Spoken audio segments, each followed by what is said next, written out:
First Person is produced in cooperation with the Far East Broadcasting Company, who rejoice in the stories of changed lives through the power of Jesus Christ. Learn more at febc.org. We are His workmanship, made by Him and in His image and for His purposes. And it's a beautiful thing to see people come into their giftedness and really lean into it and take hold of it.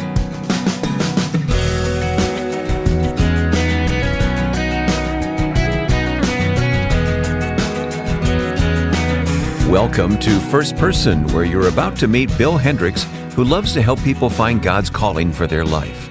I'm Wayne Shepherd, and I hope you'll stay with us now for Bill's perspective on your giftedness. Before we start the conversation, though, a quick reminder that these first-person interviews are not only available on radio, but also streamed online and available as a podcast. You'll find us at firstpersoninterview.com. And for the podcast, just use your podcast app and search for First Person Interview with Wayne Shepherd. For comments and feedback on what you hear, please join us on social media. You'll find us at facebook.com/firstpersoninterview.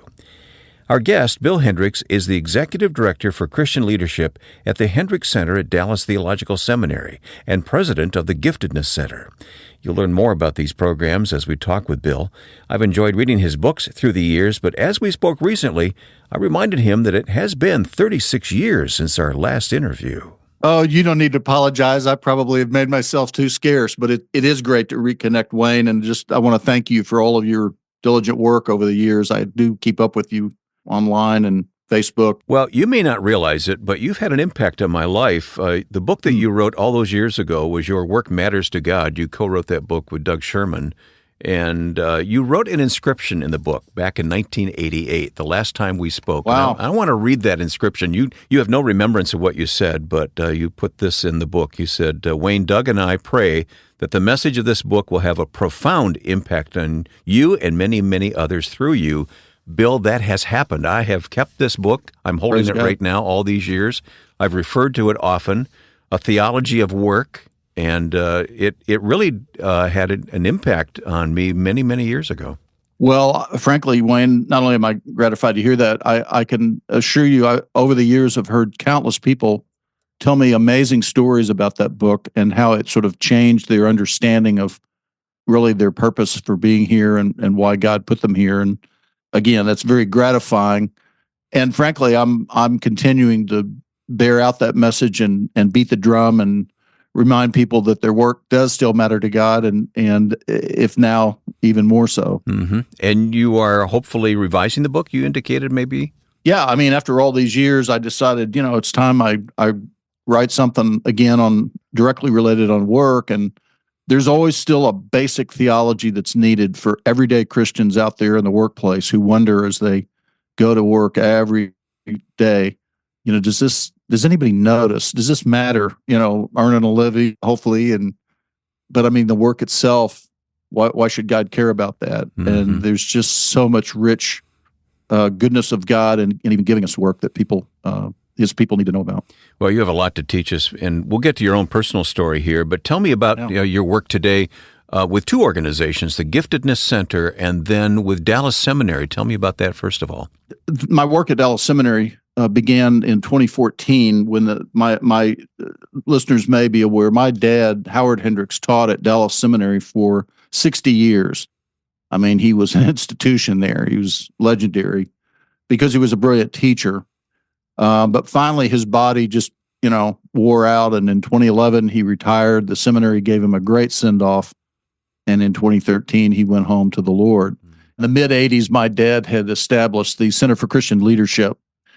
He was exercised that seminarians were graduating with all of the languages, the tools, the theology, the history, all that, and even could preach, but they were ending up in organizations, churches, and parachurch ministries where they had to exercise leadership, and they just didn't know what they were doing. And so he went to work on that, and the Leadership Center has developed all kinds of tools and resources for leaders.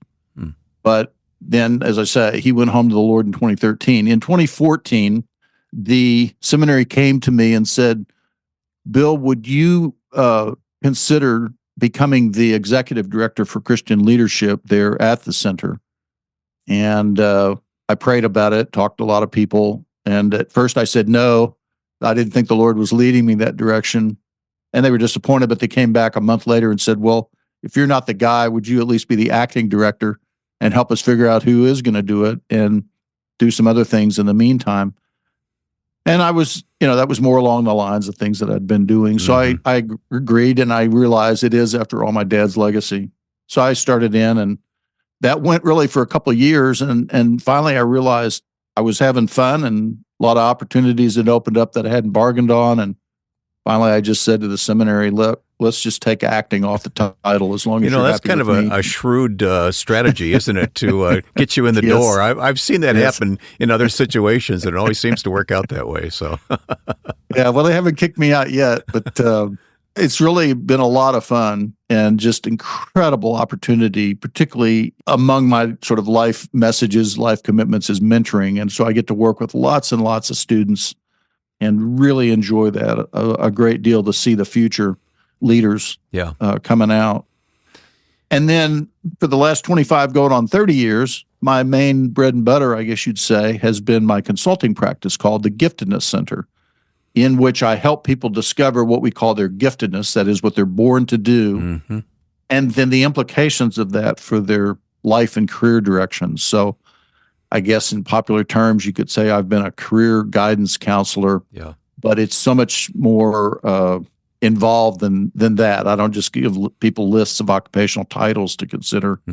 We actually go into the way that God has put them together and designed them and shaped them for unique and particular purposes in this world. And in that time, I've worked well in excess of about 2,000 individuals over the years. I think that's fabulous. I really do. And you are definitely following your calling. And I want to talk about some of those principles that you pass on to people, but I also want to hear your own story of faith. I mean, you grew up in the Hendricks home. Howard and Jean Hendricks. And your mom's still with us, by the way, right? Yes, she is. She's, as of this recording, she's 97, still going strong, has all her faculties, and still goes to church every Sunday and has women in her house to talk with and so forth. So Fabulous. she's really very much with us. Yeah. I mean, I like to say I've been going to church since 9 months before I was born.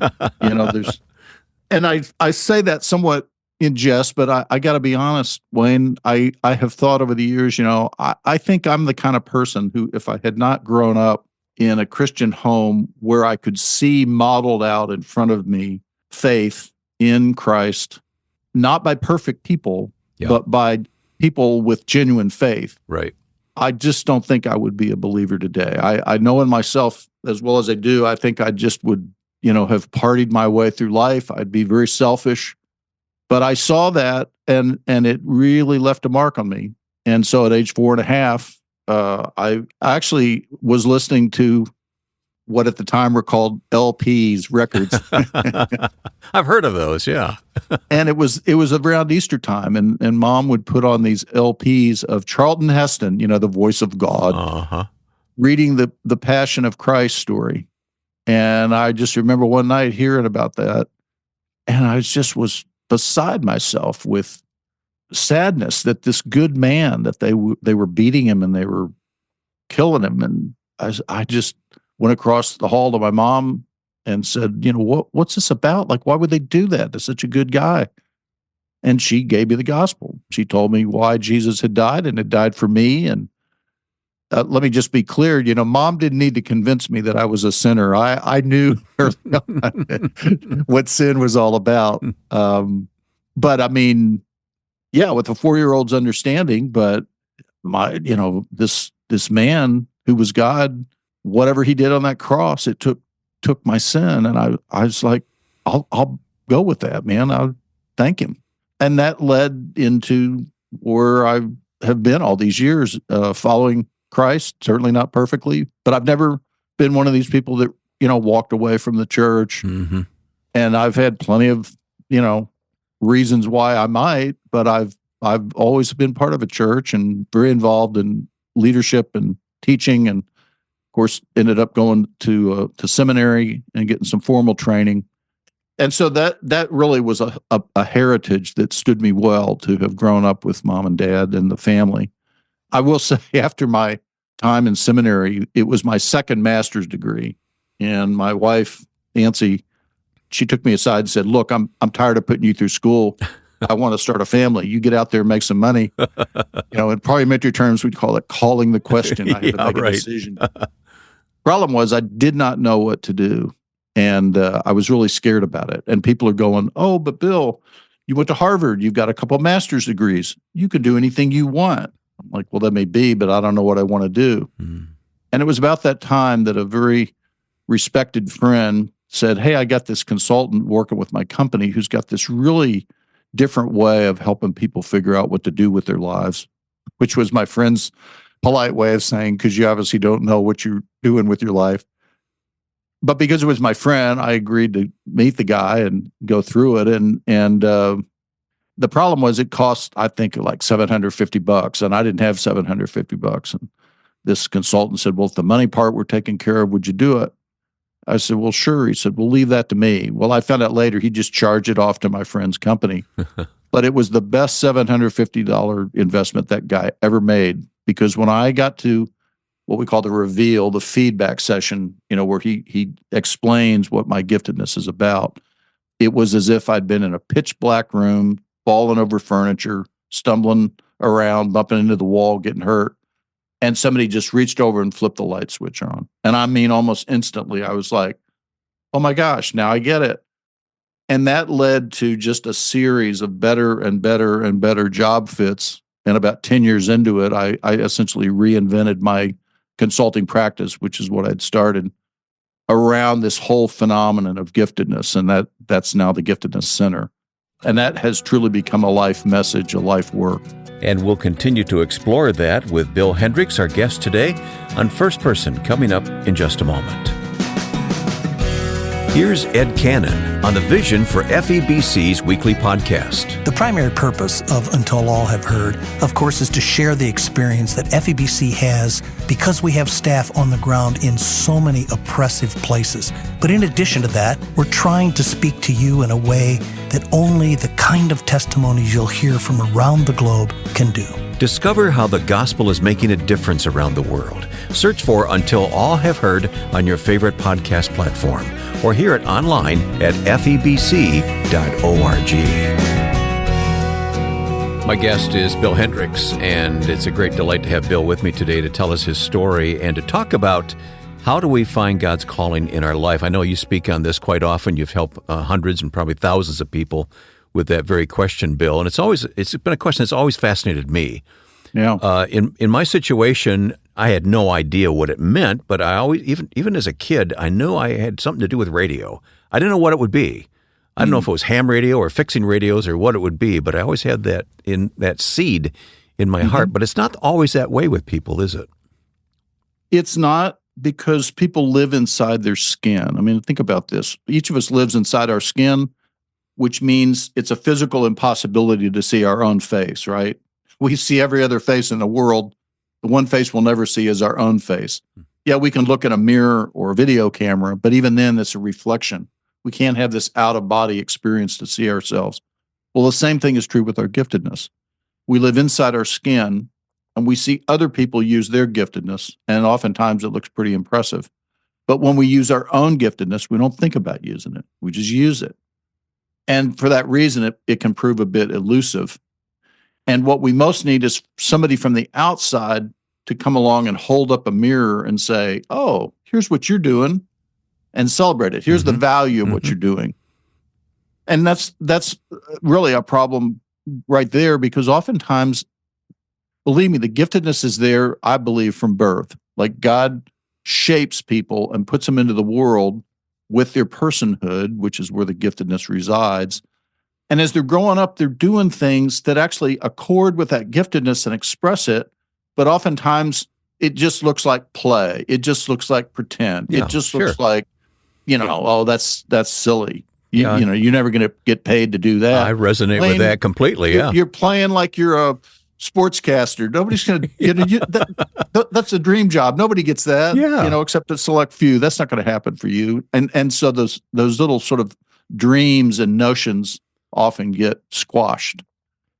And what I'm doing is to say, oh no, those are actually the seeds of greatness. And that giftedness starts to operate, and there's really a pattern. And the way we discover giftedness, therefore, is not through psychometric so much, but through stories from people's lives, their lived experience.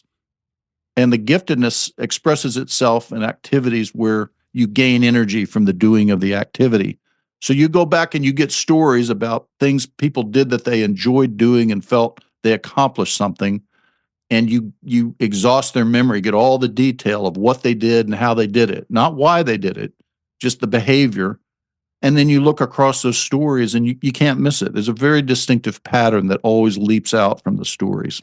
Well, even though you may not understand completely, you've got to put yourself in situations where the opportunity presents itself, right? Correct. You know what I mean? If you just subjectively, you didn't know from your own experience and feedback from others, I hear a lot of people go, well, I'm a people person. I don't put a whole lot of stock in that. I mean, what does that mean? You work with any people, anywhere, for any purpose, under any circumstance. There's more to it than that. But let's just go with it. I'm a people person. And then I'm like, well, then how come you're working with numbers and equations? Why aren't you working with people? You got to put yourself in an opportunity that will take advantage of those strengths. Or over here, somebody says, well, I like to work with my hands. Well, then you need to do a job that works with your hands. In other words, play to your strengths.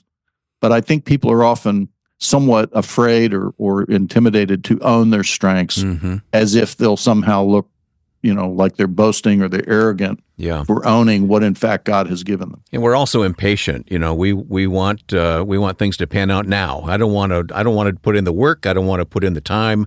I want things to click now. Yeah, exactly. Though you're absolutely right. And that's where I learned a lot from my dad. I mean, people who sat in his classes, this is their testimony, not just mine, but they would say he was spellbinding. Like you could not listen to him. I mean, he was like a tractor beam for gaining your attention and then taking it somewhere. But I can assure you, even though that was a very powerful gift, the man worked at that gift. And I know because I was at home when he was working on it. Most people, they'd hear these polished presentations that would roll off the tongue and they think, this is the most natural thing in the world. And in one sense it was, but I watched hours and hours and hours of preparation and polishing and, working on his craft over many years. We honored your dad back last fall on this program. It's in the archive. Anyone wants to listen to it. Prof. Hendricks and Joe Stoll and others joined me for that program. It's in the archive at firstpersoninterview.com. People might say, well, it's just simply a matter of prayer and reading the Word, and God will reveal what you're supposed to be doing. Is it that simple? I certainly believe in reading the Word, prayer, and listening to godly counsel. All I know is here I was, having grown up, with my dad in the presence of many great Bible teachers, and I'd heard the doctrine of calling my whole life. And there I was at age 30. And I was like the 60% of church-going Christians that Barna says believe in the issue of calling, but they don't have a clue what theirs is. That's a problem. That we would tell people, oh, you've got a calling. God's called you. He's got a calling on your life. And you go, well, that's great. How do I find out? And we've had the same answer for over a century. If you went to any pastor and said, how do I find my calling? They say, well, read your Bible, pray, seek godly counsel. And then sometimes they throw in a fourth one, which is, and seek the leading of the Lord, which is very subjective. Yeah. And it's sort of like, let you down easily, that I don't really know what to tell you. I'm just giving you the answer. Honest, I was always. And so when I came across this process of storytelling, the thing that was so compelling to me was that the evidence that we were coming to some conclusions on was not some mystical thing that just kind of drops down from the sky, nor was it me having butterflies and somehow cooking up feelings in myself. This was from my own lived experience that was undeniable. Mm-hmm. And the evidence that, like if we'd had a video camera capturing what I was doing, it's pretty much what I told the guy I was doing. And I've now done that same process, as I say, with literally thousands of people. And we always find a pattern. And the remarkable thing is that when the person sees the pattern, it's like a truth that is undeniable. And as a result, they feel a tremendous sense of calling. Like, it's like, that's the thing I'd love to do that. You mean I get to do that? You mean God has a purpose for that? And they almost instinctively move forward with it.